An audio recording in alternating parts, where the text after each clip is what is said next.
distinguished guests, ladies and gentlemen, thank you all very much for joining us this afternoon. And in particular, I'd like to thank Ms. Wendy Cutler for her very warm introduction. And Mr. Myron Brilliant, who is our host here at the U.S. Chamber of Commerce for this event. And also Mr. Alex Feldman, who's president of the U.S. ASEAN Business Council.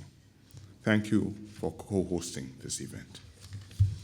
May I also acknowledge the presence of Ambassador Charlene Bashevsky, who was present at their creation as U.S. Trade Representative in 2000, and worked with then U.S. Ambassador to Singapore, Steve Green, to push for the launch of negotiations for the U.S.-Singapore Free Trade Agreement. I'm not sure if it is written in a book, but I believe she had something to do with teeing up the golf game which got it launched. The US SFTA began on a dark and stormy night. Literally, because Bill Clinton and my predecessor, Mr. Goh Chok Tong, had agreed to a round of midnight golf in Brunei after dinner at the 2000 APEC summit. And the game was almost washed away by a thunderstorm, but the skies cleared, and they did have a good game, which lasted till 3 o'clock in the morning. This was after the US elections. It was a lame duck president, and George W. Bush had already been elected as the next president. Nevertheless, President Clinton agreed to start the FTA negotiations with Singapore, and the next administration came in and continued the negotiations and carried them through to fruition. And under the Bush administration, we negotiated a high standard agreement. For example, Singapore granted QFB, qualifying full bank licenses, to American banks, which enabled Citibank to expand in Singapore in particular. And it's something which we have not since offered to any other FTA partners, although I may not be telling you a secret to say that several have asked. And on the American side, America granted us duty-free access for all our exports to America from Singapore. And the US SFTA came into effect in 2004. The FTA has promoted trade and investments between our two countries. The volume of trade has grown, whether it's consumer products like iPhones, whether it's Raoul shirts from Singapore, or Prima Taste spices, but also serious stuff, equipment like oil rigs or oil drilling rigs used in rescue operations after the Deepwater Horizon accident in the Gulf of Mexico in 2010.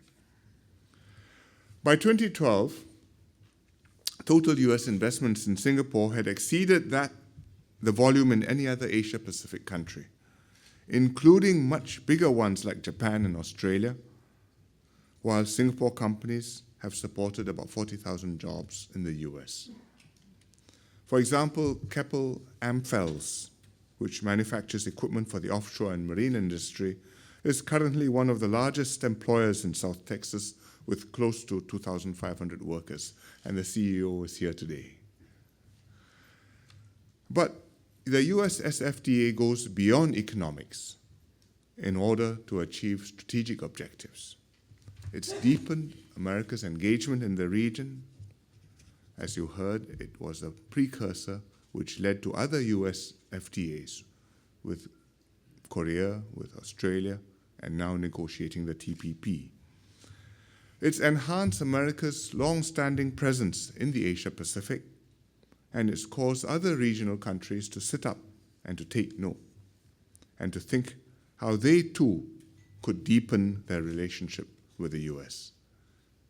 Because if Singapore decided to do it, presumably we must have concluded there was some sense in the purpose.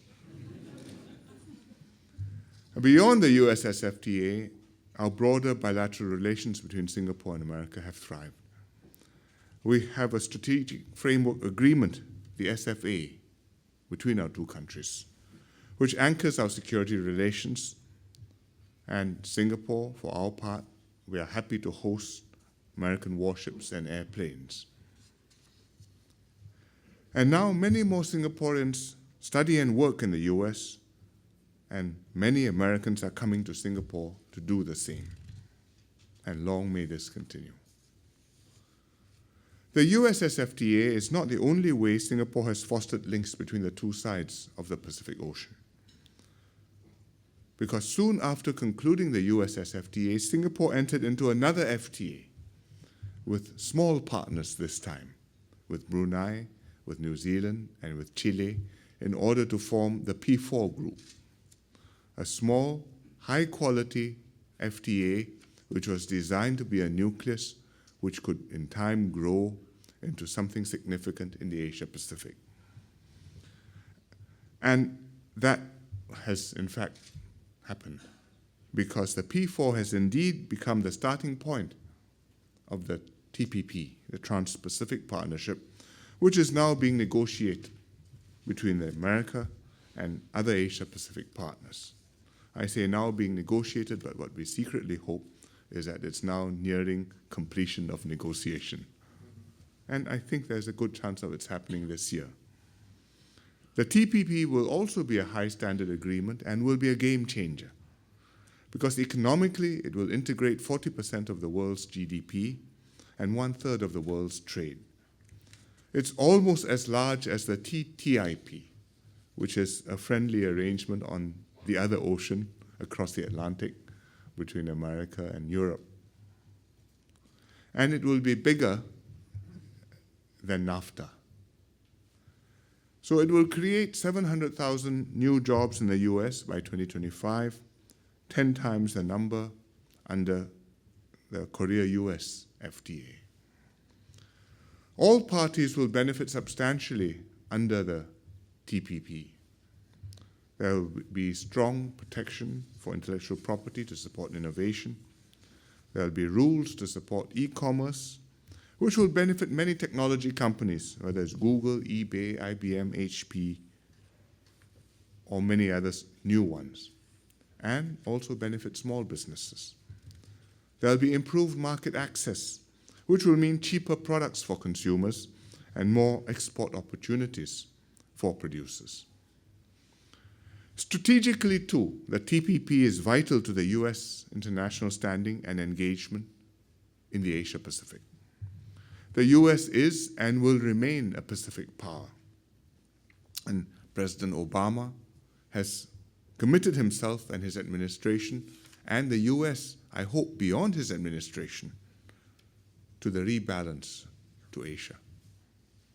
Singapore and many Asia-Pacific countries welcome this, because America's presence in Asia has enabled regional countries to prosper and underpin peace and stability throughout the region. But the rebalance is not just a matter of military presence. It must span a broad front: cultural exchanges, tourism links, people-to-people ties, and also economic cooperation. The strategic landscape in Asia is changing very rapidly. China is a top trading partner for many Asian countries, including many allies of the US. The Asian economies are integrating with one another, not only with China, but amongst themselves. For example, ASEAN is forming the ASEAN Economic Community, which will be completed by the end of next year, and is negotiating the Regional Comprehensive Economic Partnership, which is an FTA encompassing China, Japan, Korea, Australia, New Zealand, and also India, plus the ASEAN countries. So for the US to engage in the region and to expand its influence and its relevance to Asian countries, trade policy has to be a key instrument. There has to be substance. If I may say, there has to be beef in the hamburger. And the TPP is the most important deal on the table or anywhere on the horizon in this respect. Negotiating the TPP is a complex undertaking because it goes well beyond the usual staple of reducing tariffs or even non-tariff barriers. The parties have to make some very difficult decisions and consider how far and how fast they're willing to go. in areas with major domestic and political ramifications. Therefore, the negotiations have been very demanding, and we in Singapore alone, we have been privileged to have hosted 3 consecutive ministerial meetings since last December. Perhaps if we have to host another ministerial, we will organize a midnight golf game. But nevertheless, we're almost there, and I'm encouraged by President Obama's promise to constructively resolve the remaining issues, and I think we should be able to conclude it this year. Ratifying the TPP, of course, is a further step in getting it to become reality, and is an exercise in itself. It's important that in the US, the TPP has strong bipartisan and public support, because what is at stake is not just the immediate gains to the US economy, but your long-term engagement in the Asia-Pacific, your commitment, your demonstration that when you talk about rebalancing, when you talk about developing the ties, you are also bringing substance to the table, and you are able to deepen the relationship in ways which go beyond words and speeches, to trade, to investments, to engagements, to interdependence, and to a substantial and constructive presence of the US in the region. Therefore, I hope that the administration and the Congress will work together to obtain trade promotion authority for the administration and for Congress eventually to ratify the TPP. And I know the business community is very influential, and Mr. Brilliant was explaining to me that your building here was located here because the president 100 years ago decided it was good to have a business presence close to the White House, able to influence events. And I'm sure that the business community will lend your hand and your voices to support the TPP and its ratification. The US has always promoted an open and inclusive rules-based framework for international cooperation. And that's what's made the US a great world power, and one which is welcomed and which is accepted as a benevolent and constructive force in many parts of the world. It is also what motivated the US to sign an FTA with one small island nation 10 years ago. I hope it will also persuade the US to conclude and ratify the TPP, to reinforce its engagement in the Asia-Pacific, and to consolidate your position as a Pacific power in the 21st century. Thank you very much.